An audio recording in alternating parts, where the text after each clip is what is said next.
in yet another part of the world as Americans decide whether to send President Joe Biden or former President Trump back to the White House. Quote, "We have no doubt that North Korea will be provocative this year. It's just a matter of how escalatory it is," a U.S. intelligence official said. That's where we start the hour with some of our favorite experts and reporters and friends. NBC News national security correspondent Courtney Kube is here with us. She is bylined on that extraordinary new piece of reporting in NBC. Plus, former CIA director, now MSNBC senior national security analyst John Brennan's here, and professor of history at NYU, author of Strong Men, Mussolini to the Present, Ruth Ben-Ghiat joins us. Courtney Kube, take us through what you and our colleague Carol Lee are reporting.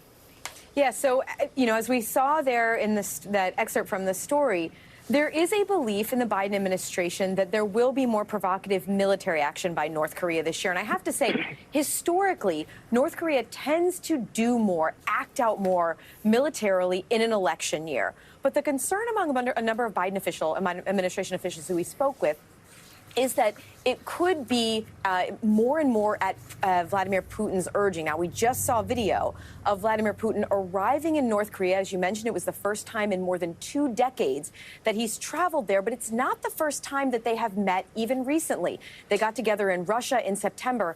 Since then, we have seen North Korea send millions of rounds of artillery shells, ammunition, and even missiles to Russia that have been used with effect in Ukraine. Millions of artillery shells in a conflict that, Nicole, largely has become about ammunition and attrition. So it really has made a difference there. The concern now among Biden administration officials is what comes next, if anything. Is it possible that in exchange for this large number of ammunition and equipment that North Korea has provided Russia, that Russia could provide them, North Korea, with military technology? Things like technology for ballistic missile and satellite launches, potentially even for their nuclear submarine program. But also, is Russia, as part of this burgeoning, growing alliance between the two countries, is Russia encouraging North Korea to act out more this year to essentially disrupt or cause chaos in the American elections later this year?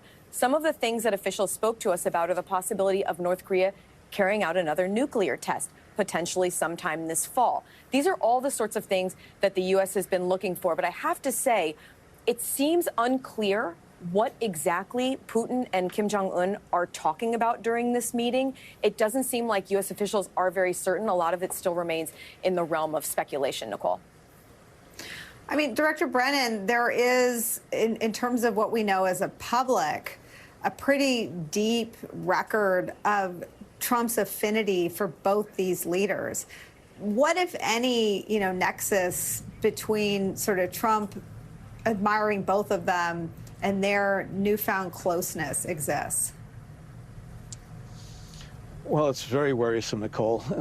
Worrisome that the fact that Russia has enhanced its military relationship with North Korea, and those conventional munitions that North Korea is providing is really helping Russia on the battlefield, just like we're very concerned about Russia's developing military relationship with Iran. But this year in particular, I think is most concerning, and I do think it's prudent for the national security officials in the United States to be worried about what could happen, because this year is more important for Vladimir Putin in terms of the U.S. presidential election than the previous two. It's quite obvious to all that he has a preferred candidate in the upcoming election. He wants Trump to be back in the White House. President Biden has been a painful thorn in Putin's side over the last several years, as he has been resolute in the support against Russian aggression in Ukraine and keeping the NATO alliance together in supporting this. And so is Putin trying to think about what he can do in the run-up to the election that could, in fact, make it more difficult for the Biden administration to have to deal with yet another problem on the international stage? And so, therefore, I think our national security structure is going to be looking at what North Korea might do. As Courtney pointed out, a nuclear test, saber rattling, maybe shooting some missiles also in the direction of Guam. So there are a number of things that can happen. Yeah. But it's clear that I think Vladimir Putin is looking to do something other than just information operations, which he did in previous elections. And will he try to actually antagonize the Biden administration by getting some of these fellow authoritarian leaders to cause trouble?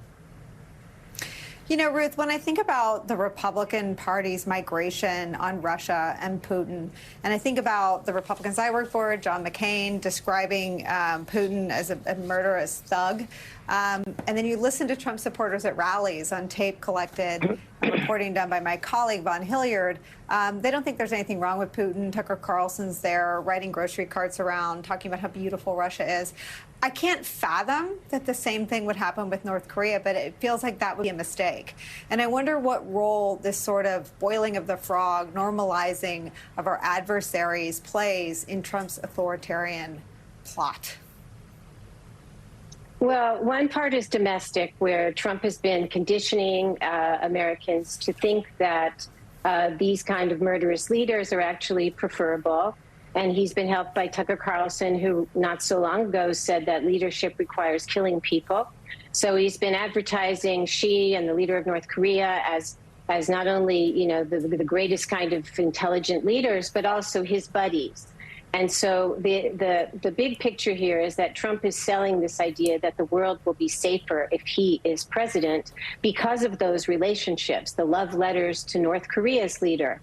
And this, of course, is his megalomania, because it implies when he says that Putin would have not have invaded Ukraine if he were in the White House, it implies he has some sway over Putin, when in fact it's quite the opposite.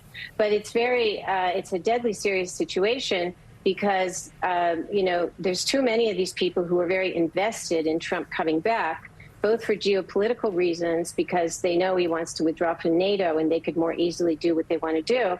And then also for, we could say, financial reasons, that the flows of illicit money to these terroristic regimes can start up again if Trump is in the White House.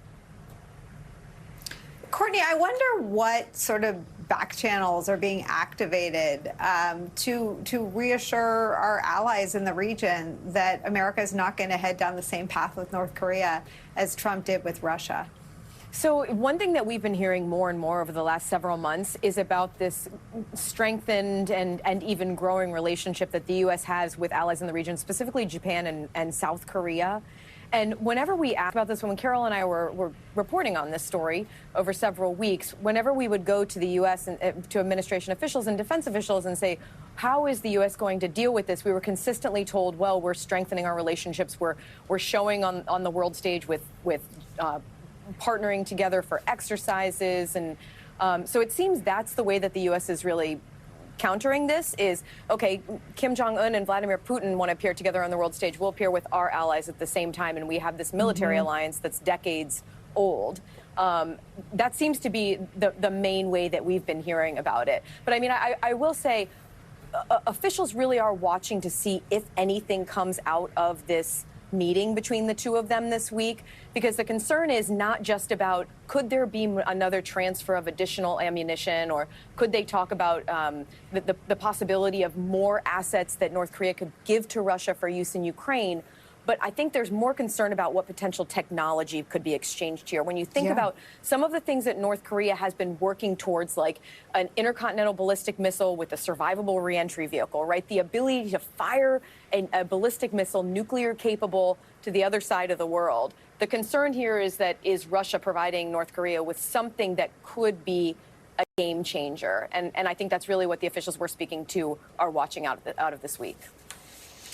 Director Brennan, Courtney and Carol also report on this idea of an October surprise, which, going back to your testimony about Russia's role and the Trump campaign, wittingly or unwittingly being aided. I mean, what should we not fail to imagine this time around in terms of what this alliance could do to disrupt the American presidential election in October? Well, I think we know that in many respects, what's happening in Ukraine is existential for Putin. He is mired there. Yes, they've made some limited gains, but he really does see a Trump election as a lifeline because I do believe that Trump would get out of Ukraine quickly as far as U.S. military support, as well as economic assistance to Ukraine. And so Vladimir Putin, I think, is going to pull out all stops, because this election upcoming is going to be crucial in terms of the next 4 years, whether or not U.S. foreign policy is going to continue to emphasize the importance of these alliances and partnerships around the globe so that we can confront Russia and China and North Korea and others. But I must say, in a lot of the foreign capitals, they worry that some of the things that are happening right now, such as Courtney mentioned with South Korea and Japan and other places, they wonder how durable that is in terms of a U.S. commitment. Because if Trump comes back in, they feel as though Putin, President Xi and others will be able to have their way as far as continued encroachment on the democratic systems, both internally as well as, maybe going across sovereign borders. Ruth, let me read you some reporting from NBC from February about what Russia's already doing ahead of 2024. Russia's already spreading disinformation in advance of the 2024 election, using fake online accounts and bots to damage President Joe Biden and his fellow Democrats, according to former U.S. officials and cyber experts. The dissemination of attacks on Biden is part of a continuing effort by Moscow to undercut American military aid to Ukraine and U.S. support for and solidarity with NATO, experts said. Someone involved in the Mueller investigation told me to think about it this way. Look at everything Putin was willing to do in 2016 just to aid, sort of roll the dice on Trump and avoid Hillary Clinton. And then look at what Director Brennan is talking about, what he's embroiled with, this existential war in Ukraine. I mean, what in your view, what is the answer to the question, should we not fail to imagine Putin and Russia would do to interfere with the 2024 election? I mean, there'll be a huge increase not only in disinformation, misinformation, but we know that Putin has been not only in the U.S. and other democracies causing kind of, low-level terroristic and sabotage actions. The thing about autocrats is that they thrive on chaos.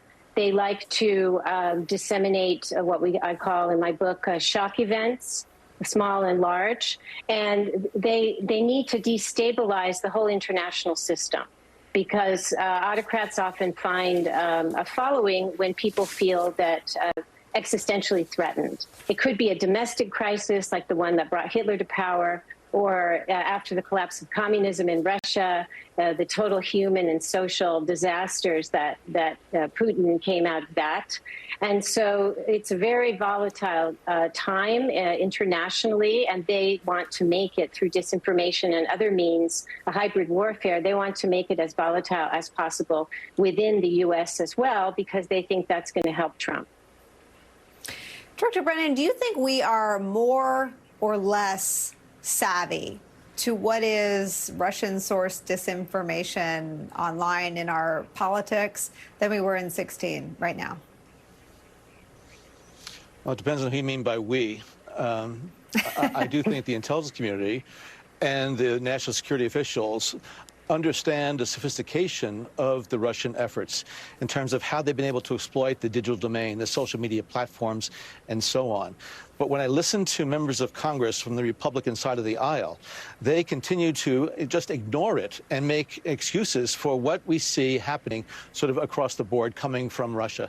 And so therefore, I think the Russians recognize that there's a large portion of the American public who listen to the propagandists, those pundits and others, who continue to feed disinformation to the American electorate, which is what they're hoping for, that disinformation, combined with more disruption and instability on the global front, is going to lead to greater support for Donald Trump. And this is what I think the Russian game plan is. They are going to do everything possible, and I think, in order to try to ensure that Donald Trump is going to come out on top in November. You know, Ruth, I guess I'm old enough and did politics long ago in that used to be political.